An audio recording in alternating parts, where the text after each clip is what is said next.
time once again to slip into your camo, grab your bow, and join us out in the field for another episode of the Up North Journal, presented by PSE Archery. The Up North Journal crew is knocked and ready to rock for another exciting adventure. So let's step outside and hit the trail. This episode of the Up North Journal podcast is brought to you by PSE Archery, Deer Camp Coffee, Buck Baits, JPO Game Calls, The Island Armory, Hacker Max, Sunrise Archery, and C3 Better the Hunt Technology. Welcome back to another episode of the Up North Journal, everybody. I'm host Mike Adams, sitting in the cabin. It's a little warm tonight with Dan DeFall, but the colors are starting to change in northern Michigan. Right? I'm here to tell you. Are we live? Oh, well, I guess it'd help if I came back on screen there, wouldn't it? Don't do that to me. We are back live on the screen now, thank you. There we go. So, we are live in the cabin. I was wondering why it didn't change your Well, that's why I was looking, I'm going. It's been a week. It's been one of those days. It was a holiday weekend. It was a great weekend to be up north. It's great. It was actually great weather. Today feels like Monday to me. Does it? It really does. It feels like a Monday, and it was just like a Monday, actually. So, wow. Exactly. So, man. You know what? As we get to start the show, should we talk about our supporters? Yeah, let's get that out of the way real quick here. Real quick, ladies and gentlemen, we're within 30 days of October 1st, obviously. Youth Weekend is coming up real quick.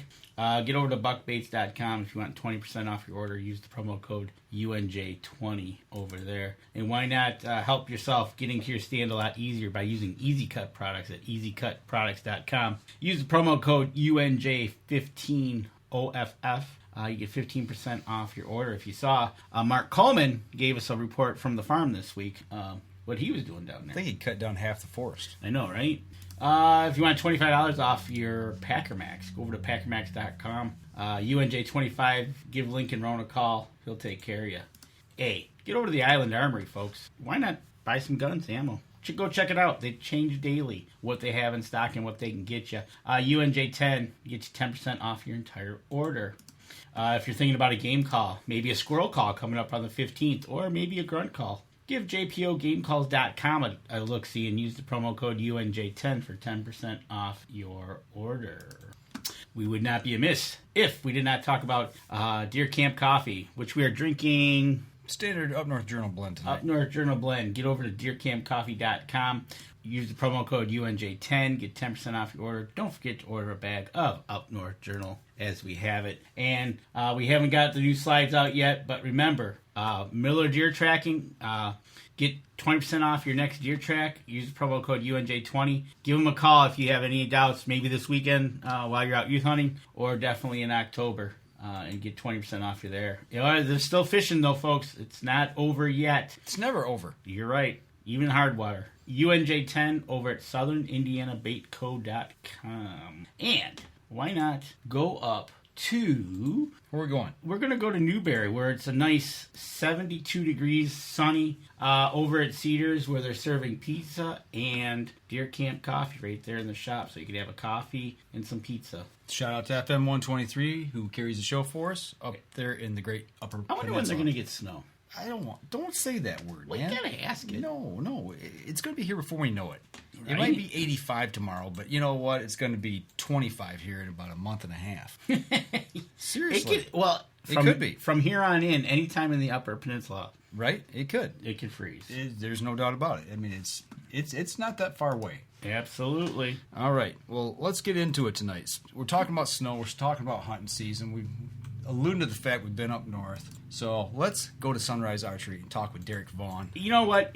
Let's get him on the show tonight because he's on the show because, ladies and gentlemen, we got some arrows we need to build. Maybe a last-minute idea you want to do. You got 30 days to do some practicing. 30 days? Well, less than 30, I said. Okay. And just while we're on the topic of shooting arrows, next week, this September 17th and 18th, out at Land O'Lakes, Sunrise Archery is having their 3D shoot. If you come on out and check them out, they got some novelty shoots. They're giving away some stuff. And check it out and go shoot a 3D course. Well, Derek, you guys have been part of that for a couple years now, haven't you? Quite a while. Yeah, this will be our third year out there. Okay. All right. Well, so far it's been pretty successful. Last year we struggled with the heat. I think it was pushing 90. and we did it, I think, the last week of August last year. So we tried to push it back into September if they'd let us this year, and we were able to work something out with them. It's going to be almost 90 this weekend. Well, in the long term anyway, they're calling for 75 that weekend, so that'll be nice. Good. We need some cooler weather. We'll see if that holds or not. Right? Well, thanks for jumping on board with us tonight and talking a little bit. So, I mean, we're in the middle of getting ready for deer season. So, how's the shop running?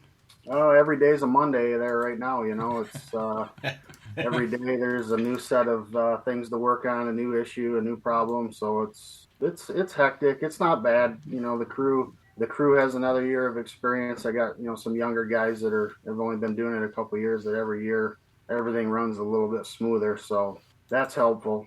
Obviously I've been doing it for a long time, so I kind of know what to expect. Now that they do it, it helps a lot. And I don't know. We just stay on top of everything the best we can. You guys posted a picture last week. A bunch of bowstrings came in last week. I was actually there and saw them. Have you caught up with all those bowstrings you're getting put on bows? We're caught up when we get strings in.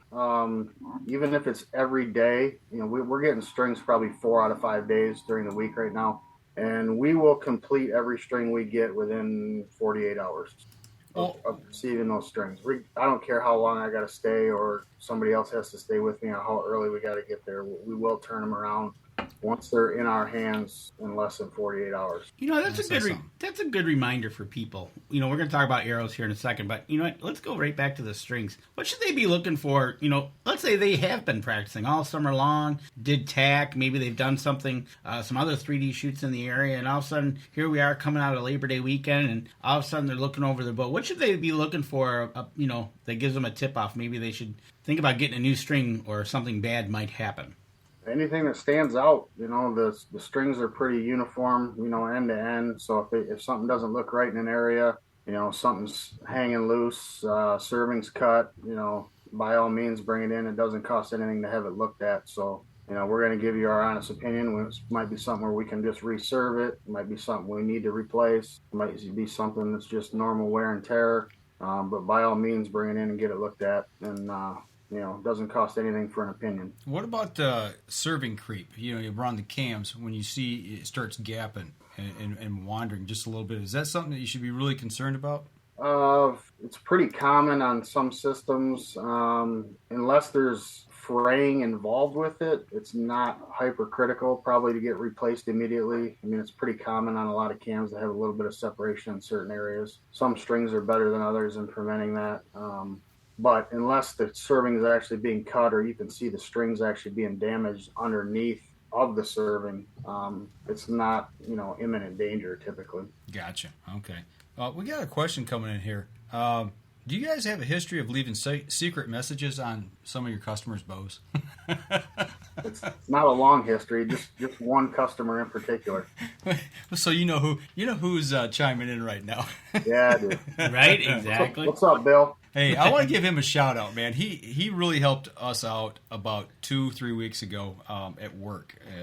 We had some gear that kind of come up missing out on the streets, and he was on his bike working downtown, and he helped us get our stuff sorted out. So nice. Tip of the hat to you, Bill. Appreciate the effort. So I gotta be extra nice to Bill because his office is where my daughter's living for college now. So. Okay, so she's got her own personal protection detail. Her own detail. That's nice. You gotta like that. Keep my honor for me. Actually, she ought to be nice to him because he might tell. Right. Those party Michigan people. Yeah. Right. Mm-hmm. Right. You're right, Billy. Best shop ever. They definitely do a good job over at Sunrise. I've been over there. It seems a lot in the last couple weeks. But let's start it right. We're going to talk. Let's start with the tip of the arrow right down to the nock, and let's talk whitetail in general. You can go. There's elk setups. There's African setups. There's just bears if you want. But a typical whitetail archery setup for your arrow. What are we looking at? A carbon arrow. Let's start at the rear. 3 fletch, 4 fletch. Is there any really difference, or is that a personal choice? There are subtle differences. I believe that a 4 fletch allows you to run a lower profile vane and get a similar control in the arrow. And I've kind of leaned in that direction personally the last couple of years. I don't think you have to run as severe of a helical with a 4-fletch either. There's a couple other minor differences, but a lot of it comes down to just for me personally, I get bored of trying the same stuff from year to year, and I want to try different stuff. And if it works good, I'll stick with it for a few years. Last couple of years, I've been running a 4-fletch, usually a 2.5 to 3 inch vein. So that's been working good for me. And I run a mechanical head myself. Fixed blades is more critical. I would probably run a harder helical if I was running a fixed blade. Mechanicals, you don't need nearly as much guidance there. So I've been running a 4-fletch. Some of it has to do with just a preference, like I said. Some of it has to do with the look of it. Some of it has to do with adding a little bit more total arrow weight to get to my target weight on an arrow build. There's a lot of different factors involved. And the amount of helical in a 3-fletch, which is typical for a little bit of slight, or should it be more severe? Or again, one thing archery people like to do is they like to tinker. That's what I know. Like even Derek has said, you're showing a vein on the show right now that's got a pretty severe helical to it, and then Mike, in your hand, the ones you have really don't. So no, the helical, how's that? Pretty typical to what I run right there as far as a helical. Okay. It's not crazy, but it's spinning. But it gets that arrow off the bow and start its rotation, right? Oh yeah. Like I said, fixed blade head, I'd strongly recommend a hard helical as much as you can get away with. And mechanical, it's really not that important. As long as it's got a little bit of an offset just to get the arrow spinning, it's not nearly as critical. Unless it's a really long mechanical, something that's a bigger with a little bit more blade exposure, like say a Rage Extreme or a Grim Reaper Whitetail Special, something that's a little bit more oblong or got a little more surface area to it. It could help with those, but most of your compact mechanicals, I don't think you need a ton. Well, going back to the 4-fletch versus 3-fletch, I mean, your standard 3-fletch, this is a shield type vein that I've got on mine. The theory behind, do you have more surface area with a shorter height on a 4-fletch versus a 3, or is it about the same? How does that all work out? It depends. I mean, obviously, if you put 4 of the same veins on versus 3 of the same veins, you're going to have more total surface with that 4-fletch. But you're talking about the height, though. You go with a lower profile, right? Right. Okay. And that for a couple reasons. Clearance. Some bows struggle with clearance in cable guard systems. Some guys struggle with clearance on their sight to get longer shots. Say for like at tack, for an example, they want to be able to shoot 100+ yards, and they want to run a little bit lower vein, and they can run, a 4-fletch in an X pattern, and it'll clear their sight better than a 3-fletch with the odd fletch straight up.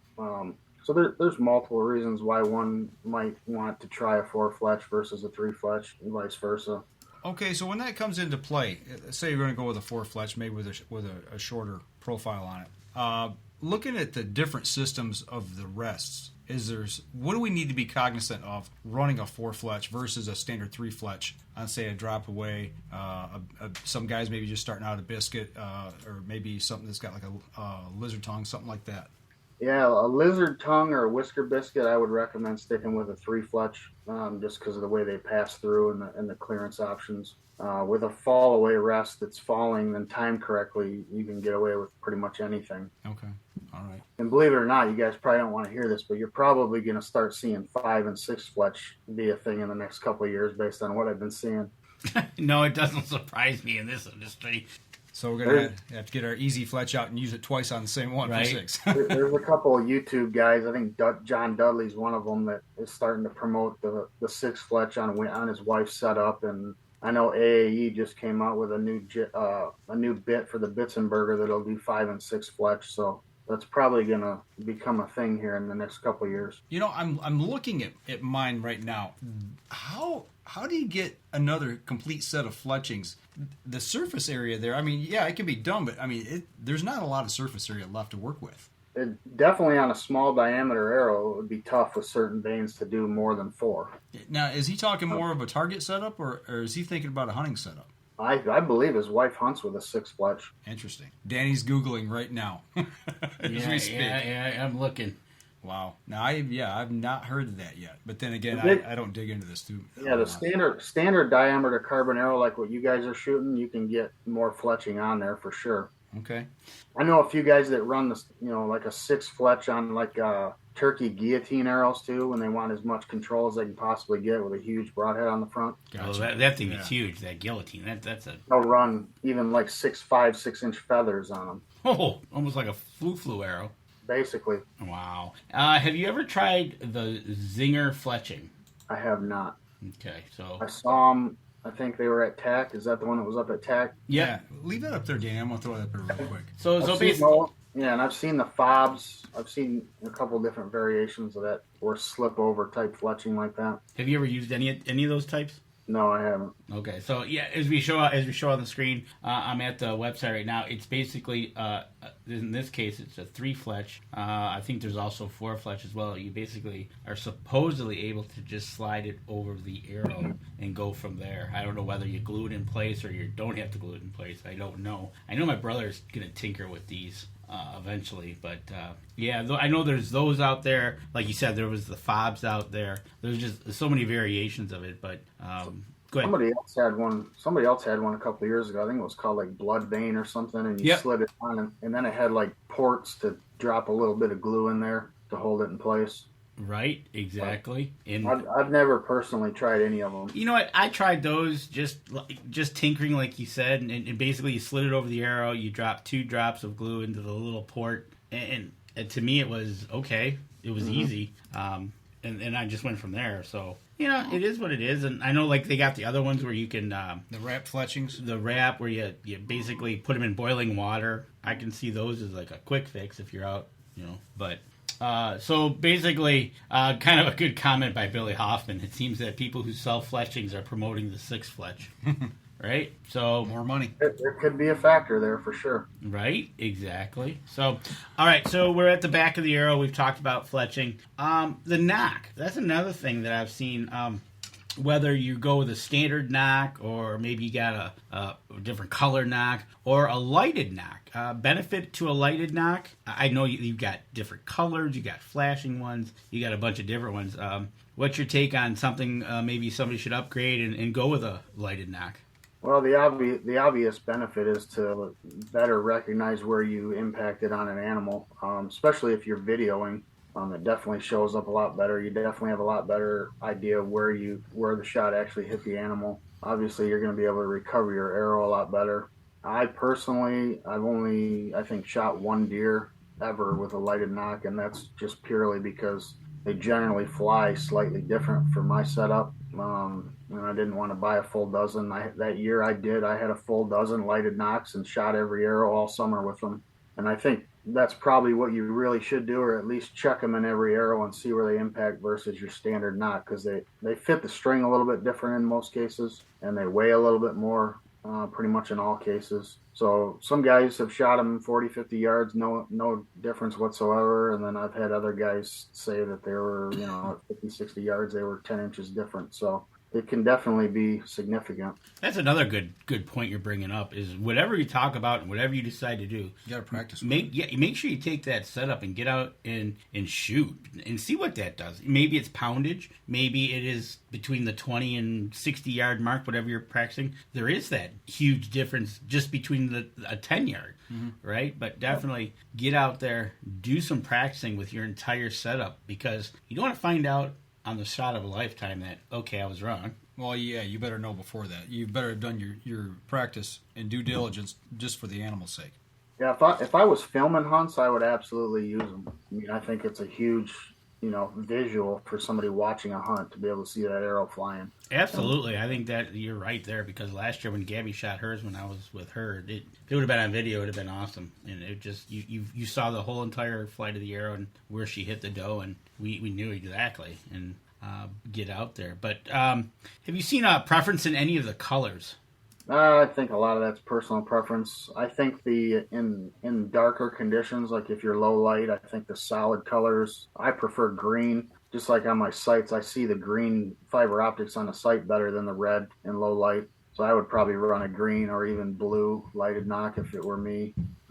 But I've noticed in broad daylight, I've played around with some of the strobing ones, and they tend to catch your eye a little bit better in the bright sun than just solid light.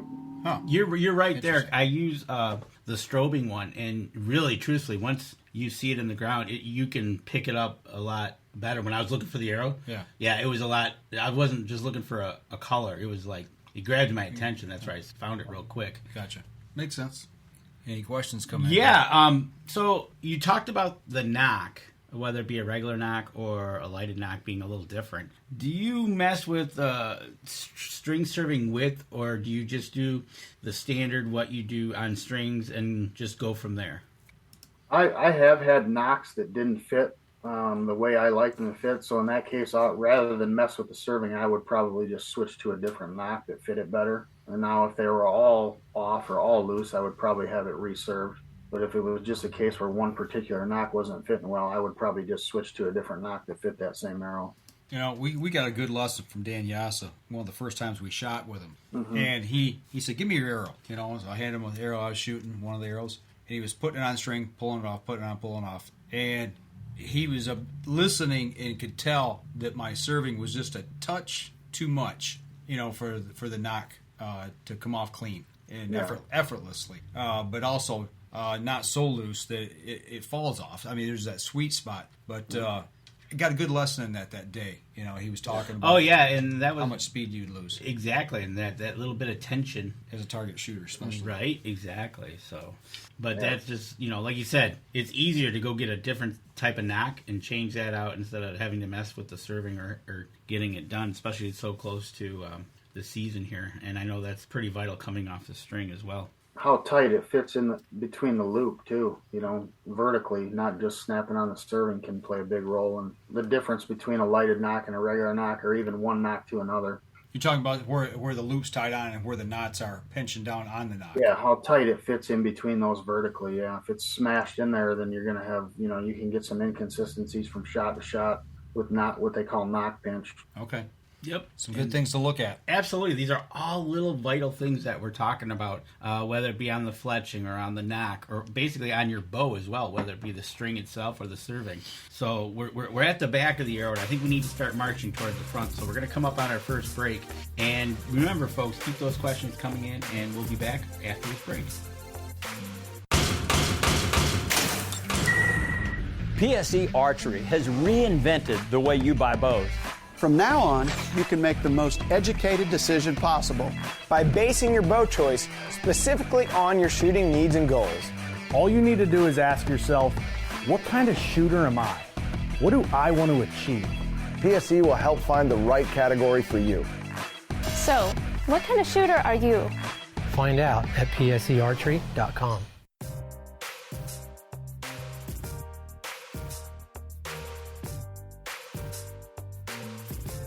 All right, welcome back. Second segment of the show. We started on the back end. We've talked fletchings. We've talked a nock. So where do you want to go from here? You know what? Let's talk about the arrow itself as we're putting the. You know, you got a standard carbon arrow. I know some arrows out there have a mid weight, have a more of the front weight, have a tri weight. What's your take on all that with an arrow, or and all with that's being said? I like smaller diameter arrow.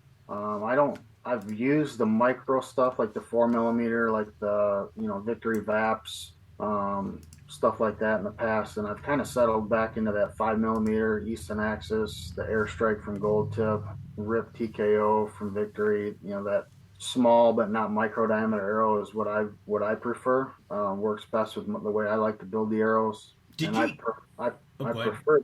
Go ahead. No, go ahead. Finish your statement. I was going to say I prefer the ones that weigh like 8.5 to 9 grains per inch. And when the length that I cut them, and then with the weight that I put in the front, or prefer to put in the front, it gets me into that target arrow weight that I prefer. Now, with that being said, did you shoot the same arrows for tack that you're shooting for hunting season? I did not. Okay. Did you go with a smaller diameter arrow for tack? I did not. Ooh. I might in the future. This was my first year shooting it. I shot a 6mm arrow at tack. It was a new arrow from Easton that I got to try out, and they shot really well. I was really happy with them. I might go back and try a micro diameter arrow specifically for that, just because of the downrange performance of them and the less wind drift and that kind of stuff. that's something I'll think about maybe next year. But I had no complaints whatsoever with what I shot up there. Because I know people, when they go to their outdoor setup, whether they're shooting a 3D course or maybe they're shooting tack, if they like to tinker with their hunting setup, they'll go to like a smaller diameter for the wind and go front load it. Yeah, and front load it. And we'll get to that point here. When we get to the point, get to the point. That's what you did there. Yeah, I know, right? The only thing different about my tack arrow is basically that it's just not the arrow I'm hunting with. It's a very similar build and pretty much the same weight. So it's not like it's a drastically different arrow.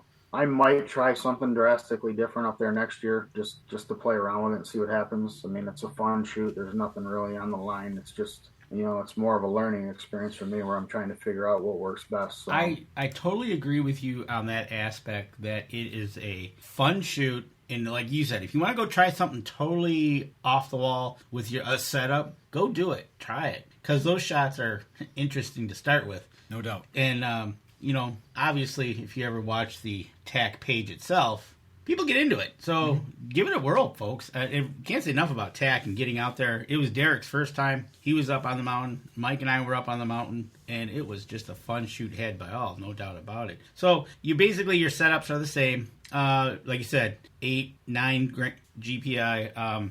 So then as we get to the front of the arrow, what are you thinking about maybe putting on some front of center weight maybe or not? Or do you just leave your arrows alone like I personally do? Mike does. With my brother 2 weeks ago, you actually gave him some weight up front to help him out. So kind of talk about why you would do something of that nature of putting front weight in. Generally, on pretty much every arrow I've built the last 5 years, I add a heavy insert, heavier than stock, basically. And it's not so much for the FOC, it's more for the what the arrow weight that I'm desiring. I believe that the total arrow weight is more critical than what like the FOC percentage is, for example. I think if you had 2 equal arrows and one had higher FOC than the other, it might marginally outperform it in certain areas. But I think an arrow with more arrow weight, total arrow weight, is always going to perform a lighter one, even if that lighter one has better FOC, if that makes sense. In a hunting situation, I'm talking about. Absolutely. That's what we're talking about. We're talking about hunting here. What overall weight of your arrow are you looking for? We'll say a given 100 grain head. Yeah, I always shoot. I stick with a 100 grain head, and I always get my added weight through the insert. You could go the other way about it. It just makes it harder to find broadheads. And you could run a standard insert and then run a 150 grain head, for example, and get similar results. But my target arrow weight for hunting is usually right about 475 grains. And I will, depending on the arrow, if it's 460, if it's 490, that's kind of my margin for error. I'll go 15 below or 15 higher. And I don't vary much from that on a hunting arrow. When you're looking at building something like this, a heavy arrow versus one that's got more FOC, what's the cost that goes on? I mean, is it astronomical? I mean, are you putting a lot of money in it for these target arrows, building them front heavy versus just a heavier arrow for hunting? Some arrow, I mean, the arrows still are the biggest cost of all of it. Some shafts are, $200 to $250 a dozen. Some of them are $80 a dozen. So the shaft is still the biggest influence in that. Some of the inserts that I run, they might cost anywhere from $30 to $50 additional to add, say a 75 grain insert to the front rather than like a 20 grain insert that's a manufacturer provided. So you might add another, $30 to $50 on the cost, to get more total weight and a little more FOC. Okay, I've never built an arrow like that, so I had no idea. Well, that's the thing, right? He's explaining what you need to do to get into, like he said, his comfort zone, and getting there. It's a little bit extra money, but maybe it's that little bit extra that you just takes you over the top for what you shoot, right? And when you talk about that. What's an average? 20 grains, 50 grains, 75? Typically, somebody's adding how much? Most of my arrows are 50 to 60 grains above stock. If you just ran a stock insert on that same arrow, I'd be 50 or 60 grains lighter. Okay. So, Easton has a half-out insert that's 75 grains rather than a hidden insert that weighs like 18 that's stock. Gold tip stock inserts around 20, and I think the stainless steel that I run are 72. So I'm adding, say 60 grains to the front of that arrow, and just to get that target arrow weight. Oh, actually, Charles just come up with something there. We were just talking about this. We were just talking about this before the show tonight. to answer your question, Charles, yes, and I'll put the question to Derek here. A lot of people have started following the Hunting Public, Ranch Fairy, and Dr. Ashby. Are you finding people coming into your shop wanting heavier setups? Yes, but it's on the decline. 2 years ago, it was crazy. I mean, we couldn't build arrows heavy enough, and I've already noticed a lot of those guys going back down. They're not going all the way back down to stock, but they're going back down. They're dropping a couple hundred grains off of the 700 grain arrows they were trying to build just because they can't get any distance out of that setup, and there's just no trajectory to them. And that's an important factor when you talk about if you're going to shoot a 600, 700 grain arrow. What distance are you going to be shooting out to? If you're shooting 20, and I know the episode I saw on the Hunting Public, they well over 95% of their shots are within 20 yards. Mm-hmm. So, well, we talked to Denny Steiner, who's actually out in Africa hunting right now with his bow, and he talked to us at ATA that year about heavy arrow, setting up for a heavy arrow and setting up for a lighter arrow, depending on what animal he's targeting, because their distances are 20 yards really realistically and under. And he would run a sight set up on his bow for a heavy arrow, and then he had another sight he had set up for his lighter arrow. So he just swapped the sight with the arrows and then fine tune again. I mean, if you're a guy that shoots 20, 30 yards, period, and never going to shoot beyond that, no matter the circumstances, by all means, shoot a super heavy arrow. I mean, you're definitely going to hit harder. You're definitely going to get better penetration. There's no question about it. There's no debating it. But when you start reaching out, any further, your trajectory is you better be absolutely spot on with your yardage, or you're gonna be in trouble. And Charles Bynum did say that he did the same thing. He backed off some, so he kind of learned his lesson. And truthfully, like you just said, what are you shooting? What's your max shooting? Go from there. I mean, some setups can handle it. There's guys shooting 31-inch draw with 80-pound bows that can shoot a 600 grain arrow and still get 260, 270, 280 out of it. And by all means, I mean, that's not far off from the speeds I'm shooting. So you can do that. But, your guy that's shooting a 27, 28-inch draw, 60 pounds and wanted to shoot a 700 grain arrow, and we saw a lot of that the last couple of years.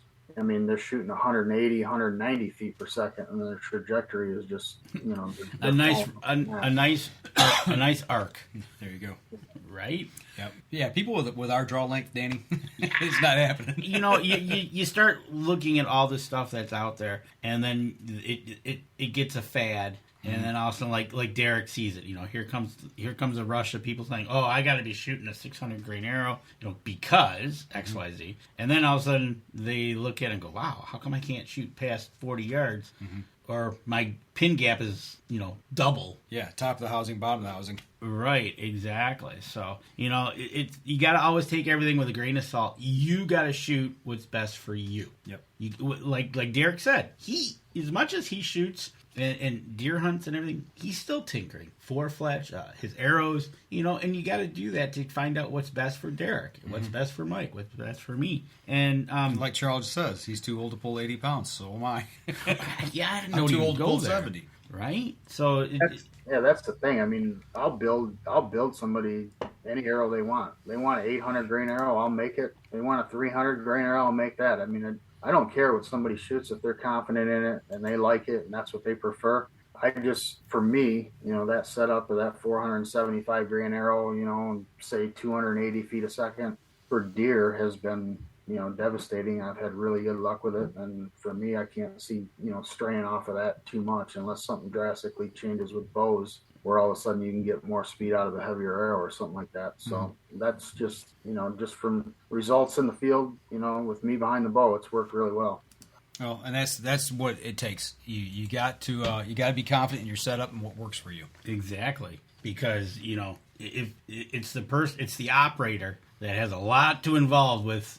You can put all this stuff in your hands and all the latest and greatest gadgets and whatnot, but basically it comes down to practice and more practice and more practice, knowing what you're shooting. And if you don't know, reach out to Sunrise and ask Derek. Say, hey, I got an idea in my head, and what about this? And he'll give you your honest opinion. That's one thing nice about over there is getting their honest opinion. Well, my opinion right now is we need to take another break. Well, let's do that. So we're going to step outside, take our second break, and we'll be right back after this. PSE Archery has always dominated the speed category. Now, the most revolutionary cam system ever to hit the market, has perfected the shooting experience. Introducing PSE's Evolve Cam System, featuring extremely high let-off capabilities and the smoothest draw cycle in history. No other cam system has ever delivered this level of total comfort and total control. Experience PSE. Experience performance. All right, we're back for the third segment of the show. Danny, you got a question coming from the chat? we do. If you throw up the picture of the fletching. Okay. We got a picture from Derek. He sent it's the white fletching. It's the AAE hybrids. I know that you put the fletching on, but you have an arrow wrap on there that just happens to be a Sunrise arrow wrap, I do believe, which you can get at Sunrise Archery if you want to wrap your arrows. So, question is, does an arrow wrap or something of that nature paint? What brand and type of paint do you use to crest your arrows is the actual question, but does all that add into the play and effect of the arrow?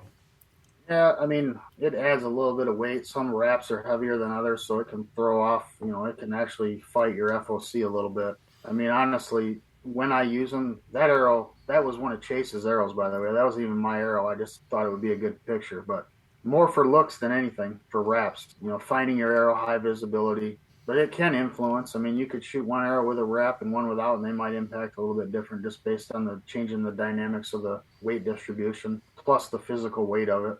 Just so happens somebody commented that's a really cool-looking arrow by Chase. Yeah, Chase actually made those wraps. Did he? That was his tack arrow right there that I've sent. Oh, nice. I was thinking maybe being white that it might be an arrow in celebration of a wedding. Right, exactly. Maybe upside the head because somebody's getting just married. Saying. Right? Congratulations, Shades, this weekend, by the way.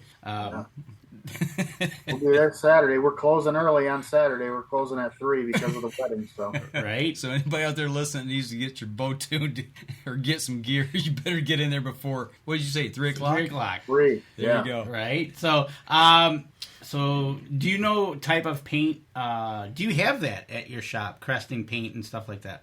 No, we don't sell the paint, just wraps. Okay. I've crested arrow one time, and it was with, I think Boning sells all the equipment, the lacquer and the paint thinner and all that.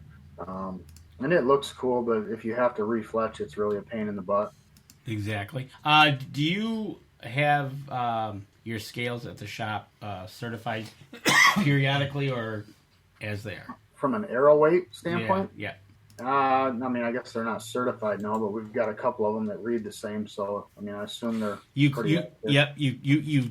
check and verify between a couple scales. So if they read the same, if they're a grain or two off, I don't think it's a big deal as long as it reads consistent from one arrow to the next. Absolutely. If somebody was going to do their own builds at home, talking about building in weights and things of that nature, in measuring, you got a certain scale that you would recommend for somebody that could use at home that won't break the bank but is quality? Last Chance Archery makes a lot of good stuff like that. Okay. Not only just arrow scales, but bow scales as well, handheld bow scales. Okay. And that's one of the things that you can do is you start to get into this stuff, you start to tinker. And you get in, you start, yeah, it gets, it like you said, it doesn't break the bank, but it doesn't start to, it starts to go, well, I got this, now I got to have that. Well, if I got those two things, I need this. So you need an arrow saw. Right. Need a bow press. Right, exactly. So you just wonder, trust me, folks, it's like golf. Yeah. How much do you want to spend? Right, exactly. You know what? We built the arrow now. We've got the insert in. We've got some added weight maybe to the front. The tip itself, when you go for field points, obviously you're going to try to match the grain of field tip to the arrow, which you're going to add to your broadhead. The importance of a mechanical to a fixed blade, personal preference, how do you view those? It's definitely a lot of personal preference involved there, and it's very setup dependent in certain situations as well. I think guys that run setups similar to mine or that have a longer draw length or heavier arrow weight than mine can, pretty much do whatever they want. I've shot mechanical heads for 20 years and had really, really good success with them. There's a lot of guys that'll never shoot them, and they had a bad experience, and I don't blame them. I mean, once you lose confidence in something, that's it. You're probably never going to do it again. Fixed blades are great for pretty much any setup outside of super light arrows going super fast, because they're just hard to control them, hard to get good arrow flight out of them. They're just, for me personally, I have a hard time getting away from the accuracy of a mechanical head and the wound channels they create with my setup. There are mechanical broadheads that I would never shoot just based on design alone. But the ones that I've shot, and I've killed deer with probably a dozen different mechanicals over the last 20 years, and I've had nothing remotely close to a failure with any of them. You know, we heard about that 15, 20 years ago. People would talk about failure, you know, and I steered away from them. But I will say, last year, I used the Dead Meat G3, and I was up at Danny's hunting. The first time I ever shot a mechanical. Oh my gosh. Right? You know, like you said, the wound channel. The deer ran, 30, 40 yards? Yep. And it looked like somebody took a 5-gallon bucket with blood in it and made a trail to the deer. I mean, I watched the deer die. It didn't have to track it. You wouldn't have to. You could have walked the red brick road or the red blood road. You know, red blood road, you for know. sure. You guys both shoot setups slightly shorter draw and a little less poundage, and you're more in the gray area, in my opinion, as far as mechanical or fixed blades. You can kind of lean either way. Mm-hmm. You know, there are some mechanicals that are smaller cutting diameter, G5. I think the newest version would be like the Dead Meat of what you shot. Mm-hmm. Grim Reaper's got some smaller ones. The Mini Mag, I've shot quite a few deer with those. That's a real good one for guys that shoot a little less poundage, that want that accuracy and a little bit better wound channel. Those are a couple of good ones. Yeah, so you need to avoid the really big cutting diameters and the really bad blade angles if you're shooting shorter draw lengths or lighter poundage. You know, that the arrow flight you talked about, well, for me, that's the one thing I remember when I released. Is it was true. It went right where I was aiming. It was just dead nuts on. Right. Mm-hmm. And what's nice about G5 is you can get practice heads that are matched to the broadhead, whether it be the Montec or the mechanicals. You can actually physically get, looks like a field tip, but it's matched perfectly to the broadhead. And you shoot those, and they're supposed to be the same. So, you know, it's nice that you can do that as well. And you get the, like you said it before, you get that confidence in your shooting ability with the broadhead, and it makes a world of difference that you're not getting no tail whip, you're not getting no whatever might you think you're getting. Get that out of your head, and once you get that confidence down, you end up shooting a lot better. Well, since we're on the subject of mechanical versus field point, or mechanical versus fixed, and then flying like a field point, obviously, when you're shooting your field points, you can shoot into bail, you can shoot into foam, whatever. Shooting a broadhead, or a simulated broadhead field point for some of these where they make them, what type of target would you recommend for that? You pretty much have to shoot them into a block foam style target. Any of the bags, even the mechanical practice. There's a lot of mechanical practice heads out there, and they'll get hung up in the bag targets. So you really got to have some type of foam, block style target. Is there one that may be a little bit better than the other, or one that's more popular with the shooters out there? Blocks are the most popular for us that sell the best. We got some targets from Big Shot with 10. They get 10-sided target that seems to be a really nice one. The Morel High Roller, we always sell out of that one really quick. Okay, that's another one that seems to be popular. And then Delta's got a couple, the Big 8, and then I forget, the other one's called Green Line. I think it replaced the old one. They had a different one a couple years ago. They replaced with that one. All of those seem to work pretty good. The High Roller is the dice looking one, right? Yes, that's the one I brought up to TAC. We kind of threw it out there, and we were all shooting at. Gotcha. Yeah, that's the High Roller one. That one we always sell out really quick. It's a great. You know what? It's a great target. I tell you what. It's compact. It's light enough. It's got a handle on it. You just kind of walk it out there wherever you want. You throw it, and it kind of rolls. And then we just had fun trying to shoot around it. With kind of makes it nice. And if somebody shoots before the other person spins it or rolls it, the next person misses. Right. Depending if you're shooting at the dot on the edge versus or the top. What going back to the mechanical broadheads, do you find that it's a one and done situation typically when you shoot an animal because of the thinness of the blades? Like Mark Coleman said here that he used a mechanical to kill a turkey at just over 20 yards. It was a Knapp Spitfire and it bent the blades. Yeah, if I shoot an animal with a mechanical, even regardless of what it looks like, I'm done with it. I retire it. and I'm okay with that. If I burn a broadhead on a deer, that's fine with me. Right? That's a good thing. I agree with you there. That's a good thing. I don't.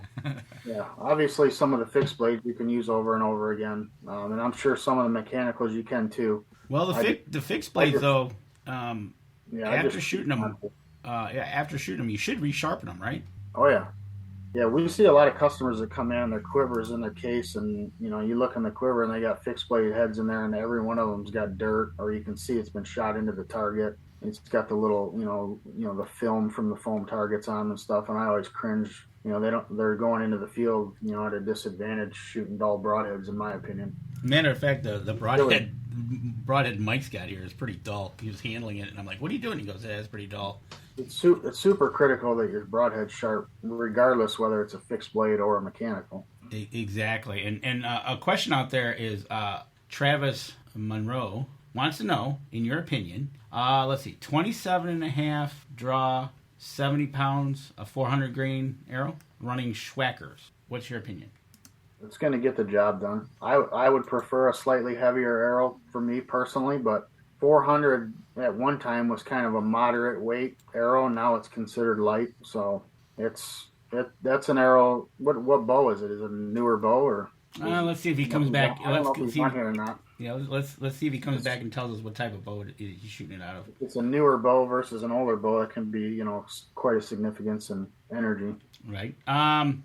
Okay. We just got done shooting all our arrows. Should we check arrows? Give them maybe a little bend test? Should we go through them looking for cracks or anything like that? Well, if you're banging arrows together, group shooting, I would definitely flex them periodically and check them.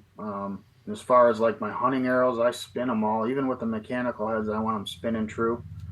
I don't want the point of that broadhead wobbling at all. If it does, I'll switch it to the next arrow or switch out the broadhead altogether if I can't get it to spin good. Travis is shooting the TRX 34. Okay.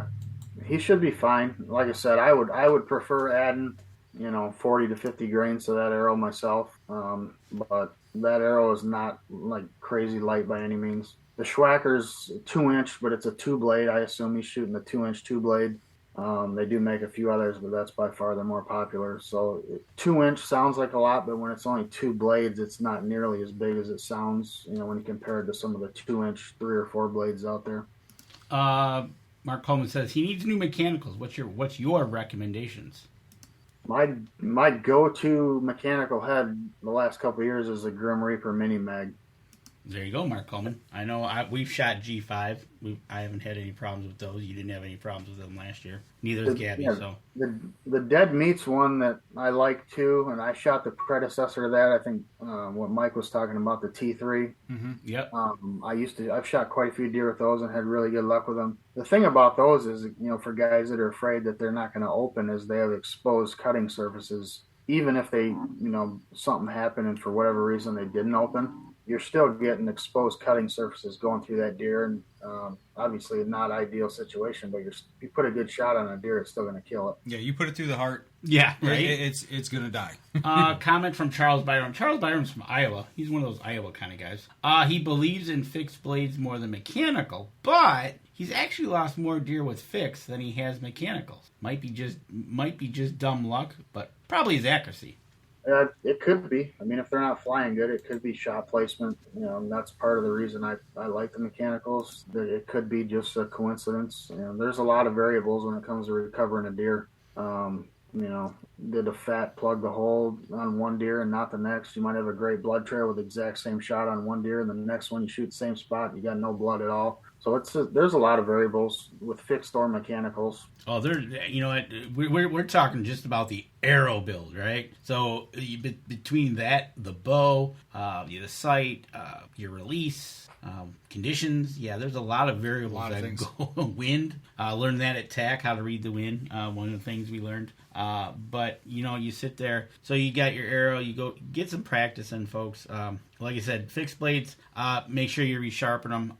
The mechanicals, agreed. You're gonna use them once on a deer. The blade should be pretty messed up, but that's okay because you probably shot a deer with it. That's a good thing, right? So now we got the arrows built. Anything else you want to talk about anywhere on the arrow that we haven't talked about? I think we pretty well covered it. If you were to shoot a fixed blade, what would you pick? Which one? Yep.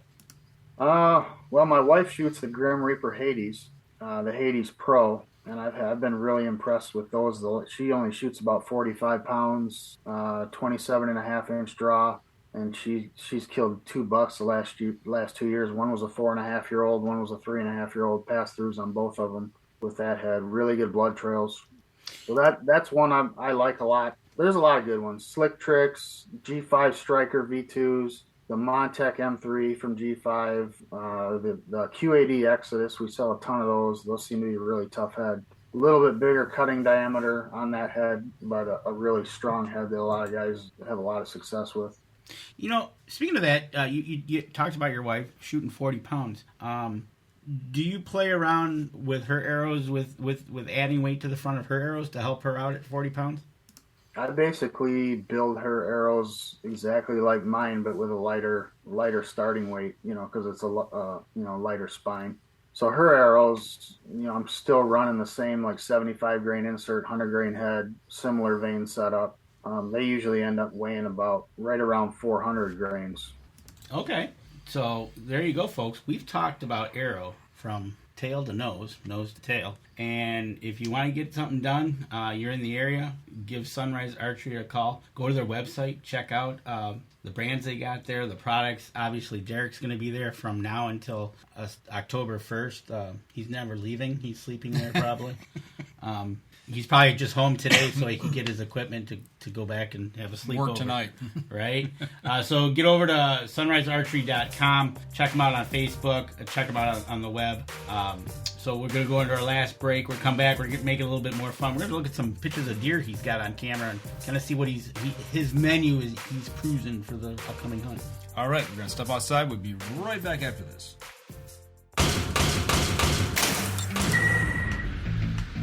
Acceleration is part of PSE's DNA. PSE pioneered the speed movement.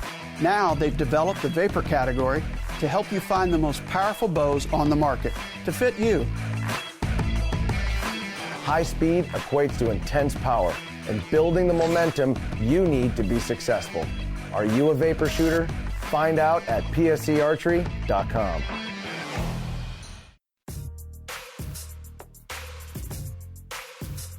All right, fourth segment. And before we jump into this segment, we want to wish an early happy birthday to Derek. Somebody let the cat out of the bag on you. We won't ask you how old, but happy birthday to you early. Thank you. Appreciate that. We do have I wonder what he's getting for his birthday. Here's a gift certificate for archery equipment. There you go. Anyways, let's see. Question, here we go. When you're buying arrows, should you buy them by the dozen? Should you buy them by the half dozen? Does it matter? What do you think there? I think it all depends. I mean, some guys are just wanting to try an arrow to see if they like it. I would recommend just buying a half a dozen, see how they shoot. I mean, if you're sold on an arrow and you really like that arrow, I would probably buy them a dozen at a time. It's just kind of case by case. Maybe somebody bought 6 and they broke 2, and they like the way they shoot. They just need 6 more. It's just case by case. I agree there. You can, if you're getting into the tinkering and you only buy 6 at a time, that's fine. Well, and they're built so good now. I mean, the tolerances on them, you shouldn't be getting a big wide variance in tolerances and having to sift through. They should all be right there. Yeah, I mean, we've had customers buy 3 dozen at a time before. So it's they really love that arrow.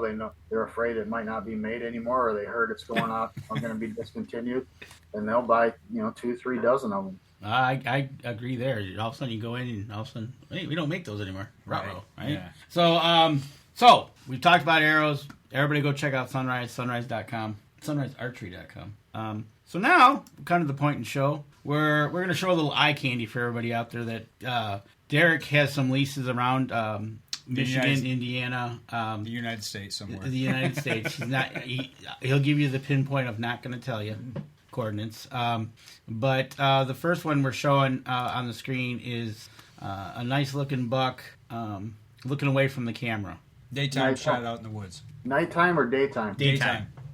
Really tall tines? Yep, out in the woods. Yeah, that's a buck that's down in southern Indiana. We got this lease last year, and that buck was the very first buck that showed up on camera that caught our interest. And he was probably low 130s 9-pointer last year. And as you can see, he got a lot bigger.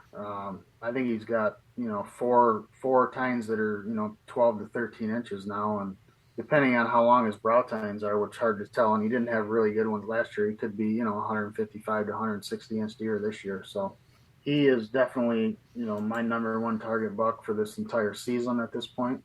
And yes, Mark Coleman, you heard it right. It is Indiana, down by you. Probably past him, most likely, because it's close to Kentucky. Yeah, it's a lot further south. Yeah, you're way south than where he's at. But looking at this, you're getting trail cameras of this guy. He's looking spectacular. The next buck we got is a buck that's standing on the edge of a cornfield, looking, and he's not a bad buck either. Oh, that's a Michigan deer. That's a really good-looking 8-pointer.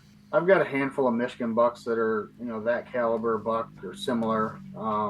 Nothing that's like really got me going crazy though. I mean, don't get me wrong, they're nice bucks, and I'd love to shoot a handful of them, but nothing like that buck from Indiana. Yeah, if you're going to spend your time hunting, it's going to be in Indiana, it looks like. Well, I really like hunting Michigan, and I have a lot of success down in that area. So I will be spending quite a bit of time there, that I do have off in Michigan. I do have a week set aside for Indiana, though, that second week in November. That magical time of year. Right. Billy Hoffman, what did that question do? Would D trade U of M winning national championship in football and basketball in the same year if he got to shoot a 200-inch buck? Would you, Derek? Absolutely.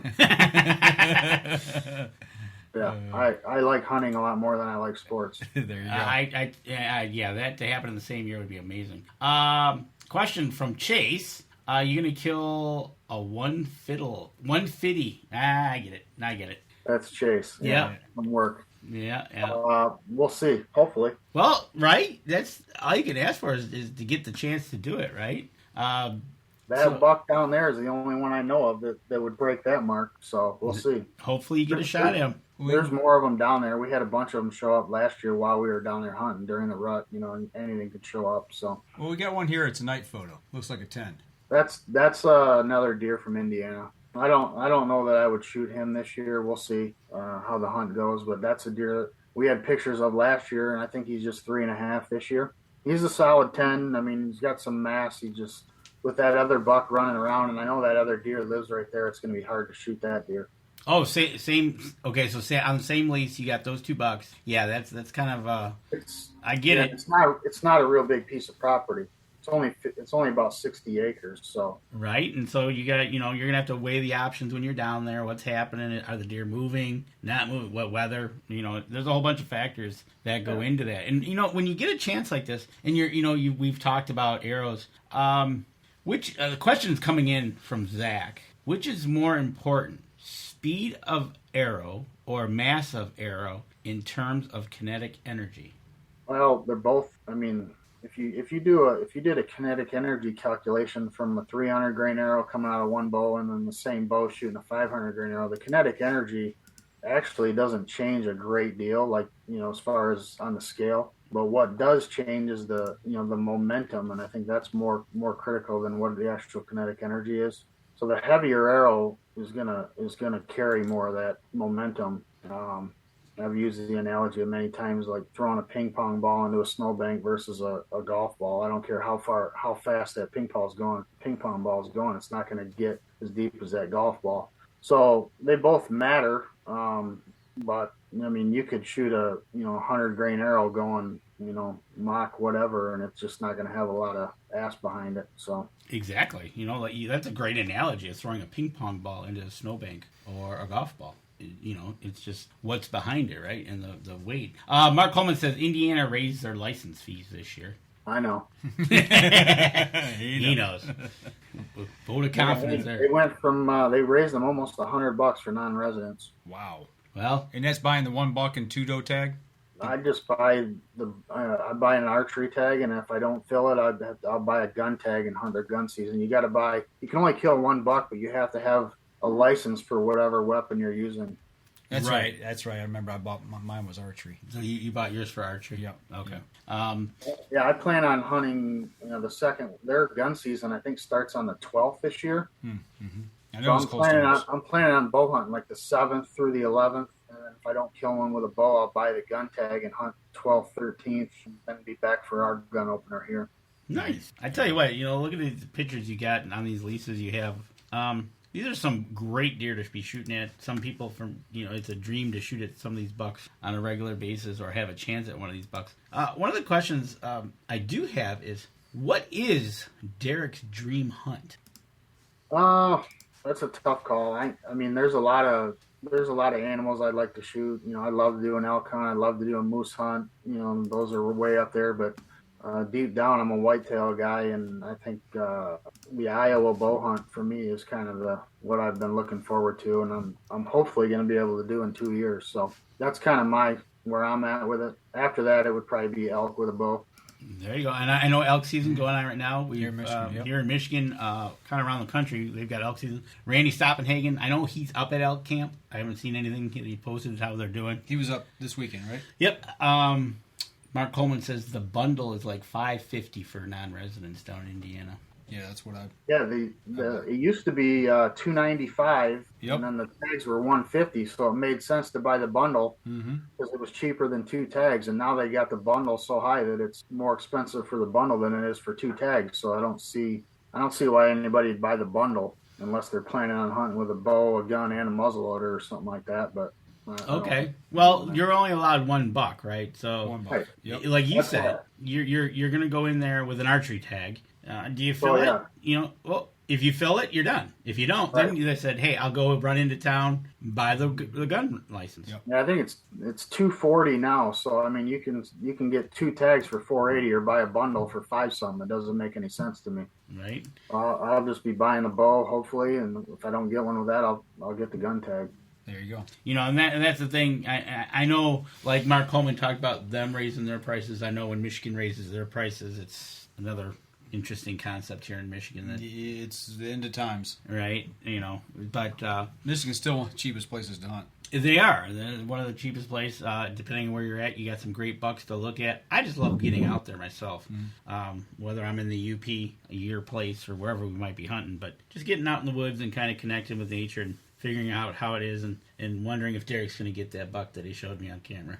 There you go. So a 150. A 150. So, like you said, we're getting into that time. Folks, we talked about arrows head to toe tonight. Get into your local archery shop. If you're close here in Michigan, get into Sunrise. Go see Derek. Work on those. Get out there, get some practice in. I'll be in my final tune-up phase here next couple days. We'll go from there, hopefully. I'm hoping to be up for the first weekend. Hopefully, if it works out, I'll be up there. Maybe get an early buck. You going up on the first? I think I am. That's kind of my plan right now. I think I'm going to sneak up Friday, come back Monday, hunt 1 and 2. Derek, you're going to be out there opening day? Yes. I thought he was going to be in the shop. No, I'm pretty much working every day until then, but I'm taking the opener off. It sounds like Chase is going to be in the shop because he's got this weekend. I'd stick him in the. Hey, you're getting in the shop. He'll be working for the whole month of October and November. Yeah, three guys that hunt local that can hunt regardless of working before or after hours because our hours are shorter then. Yeah. So they'll still be able to get in the woods, and then the 2 of us that hunt, a little bit of distance away, we're taking the day off. So don't blame you. Absolutely. I thought that was the most fair way to do that. Yeah, the boss running the shop gets to take that time off. I think that's fair. That's what the boss does. That's right. You set the rules. And don't worry about anybody in the area. The construction doesn't affect them. You can get around the barricades. Don't worry about it. That's right. So, all right, folks. Well, you just get out there, shoot. Do the animals justice. Get out there and practice. And like Danny said, if you're in the area, stop over at Sunrise. Get your gear over there and get tuned up. Derek, thanks for taking an hour or so out of your time tonight to talk with us about arrow builds. Chase is already crying. Derek won't let me hunt this year. Yeah. I bet somebody will be posting a picture here real soon. Right. So, like we said, folks, get over to sunrisearchery.com. Check them out. If you got any questions, just give Derek a call. He'll take the time out to talk with you and help you out if you got a question. That's one thing nice about the phone. Give him a shout. That's right.